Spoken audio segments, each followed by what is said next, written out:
right, there's been a motion to add item C, Representatives Elson Liu, to item 14. There's been a second. Are there any objections? Object to the question. Have you received the resignation? Okay. Withdraw. All right, cool. Are there any further objections? Seeing none, we have consent. All right, back to the main agenda motion as amended. Are there any further objections? No? All right, seeing no more objections, we have consent. Thank you all.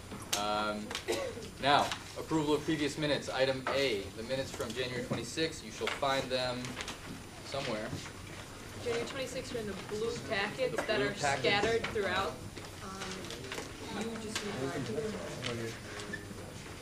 You're gonna have to share them because this packet's huge and there's no way I was making 45 copies of them. So like they're sporadically there. If you want to take a look at them, share. And the floor is open for any motions to approve these minutes. So moved. Is there a second? Second. Are there any objections? Seeing none, we have consent. They are approved. Item B, minutes from February 2nd, Groundhog's Day. Is that in the same packet? That's the front of the same packet. All right. At this time, the floor is open for any motions. Motion. Seconds? Anyone? Okay. All right. Any objections? Object with amendments. Yes. In the R&E committee report, I'd like to include the, I guess instead I would include the... What page? What page? This is page 3D, maybe 9D, inserting attendance to agenda at a later date. This is the later date. So say again, what page? Page 3. Under Okay. Yeah. RE. Item D, it looks like R&E. Okay. So I would ask that the following be inserted in that place of inserting a later date. For the January 24th meeting, representatives present were Michael Benson, gave surprise. Flora Benson. Benson, surprise. Got it. Elson Liu, Hat. Kyle Summers, Sean, Nate Hamilton, and Jim. There's been a motion. Is there a second? Wait. Oh, There's one more. I'm not done yet. One more. And then on the 31st, the present were Andrew Hamilton, Sean, Hamilton, Walser, and Surprise. Yep. All right. There's been a motion to amend the agenda or the previous minutes. Is there a second? Second. Are there any objections? Seeing none, they've been amended. As such, are there any further objections to the minutes from February 2nd? Seeing none, we have consent.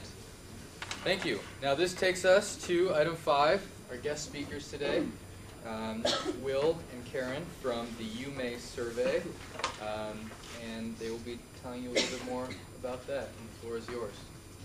Thanks a lot. You can stand. Sit somewhere near the table. Or stand right in the corner? Yeah. Great. So I'm Will. My name is Will Greenland. We both work in the Office of Budget and Planning, which reports to the Provost's office. Just to give you a very brief bit of background about the kinds of things that we do, just to make it seem a little bit less mysterious. The last 3 months or so, I've been working on a project in the Provost's office to examine achievement gaps between students from different backgrounds, socio-economic backgrounds, and kind of race ethnicity background. So we've been doing a lot of data analysis to analyze that. Some of the recent things I've done or tend to do, I do a lot of work with the admissions office and working on admitting students, getting our class, students that we admit that chose not to come to University of Michigan, where do they go? A couple of years ago, we ran a big survey of just seniors, the class of 2008. We got a lot of interesting data out of that, and also we've done some recent alumni surveys. We actually do an awful lot of stuff, but that's kind of just a flavor of the stuff we've done.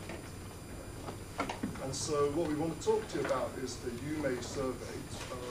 This is a survey that we ran last year and that we're doing again this year. It kicks off in a few weeks' time, basically the second half of March. It's a survey to give you a little bit of background on where it came from. The University of California set it up to survey all their campuses because they wanted to have a tool which allowed them to compare the student experience across basically the 8, I think, different campuses that that system has. Then 2 years ago, they decided to open it up to other research universities, kind of tier 1 research universities like University of Michigan. So we decided to participate. A few other people did as well. Minnesota, Florida, this year University of Texas at Austin is joining. So it's a survey of student experiences, and it's basically targeted at universities that are quote-unquote like the University of Michigan. Yeah, so the idea behind the survey, first of all, they wanted to capture what's happening to undergraduates who are in a research university environment. They're also interested in hearing from all students. I don't know if you guys are familiar with like the National Student of Survey Engagement called NSSE. You may have been invited to take it, or you may have seen the results. That generally takes like a sample of seniors and a sample of freshmen. This survey instead is actually trying to talk to every single undergraduate who's in a degree program, regardless of your class level. Right, and the big reason that California did that in the first place is that what they found with surveys like NSSE was that they kind of gave you the snapshot of the university as a whole, but it wasn't really very meaningful when you actually wanted to make some sort of judgment or inference about what individual students were going through, because students' experiences are very different at a place like Michigan, depending on what unit you're in, even what major you're in within a unit. And so the whole design of this particular survey was to go right down to the major level and to get results that were actually kind of meaningful if you looked at, sort of, say, a kinesiology student or even a student doing sports management in kinesiology. You could actually make some sort of reasonable judgments about what they were going through. So that's sort of really the survey itself.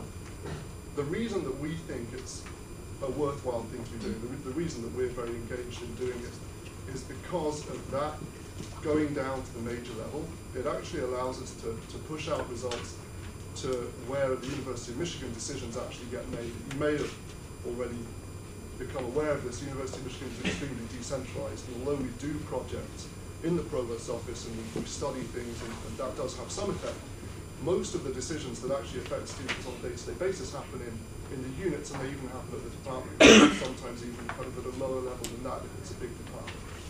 So what we found from last year doing this survey is that there's a lot of enthusiasm in the units and in the departments when we go out to them and say, this is what your students said last year.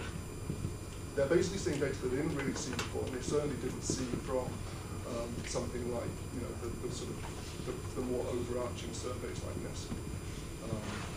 Some of the units obviously had that kind of information before. I mean, some units are quite good at surveying their own students or asking their own students what's going on.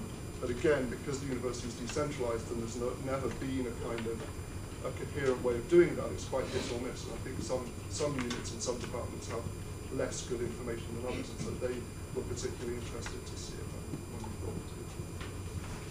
So in talking about last year, those of you who aren't freshmen, do you remember hearing about the survey or taking the survey? Show of hands. All right, this does not surprise me. And it's also kind of why we are here tonight. Last year was a pilot year for the university, and we didn't have an opportunity to lay a lot of groundwork. I mean, I will tell you that when the University of Michigan signed up to do it, Berkeley and UCLA were actually pretty excited to have an opportunity to hear about University of Michigan students, because they see the University of Michigan as very similar to like UC Berkeley, UCLA, but didn't lay a lot of groundwork. And you guys get an awful lot of survey requests. It comes at a busy time of year, and the end result is we had like a 26% response rate from Michigan. That was the lowest of all of the institutions which participated. Florida had a 70% response rate. Berkeley got about 50. And the rest of them kind of fell in between there, but Michigan was definitely bottom of the basement. And that's one thing that we're hoping that you guys can help us with. Yeah, right. I mean, I think really we don't want to talk for a whole lot of time.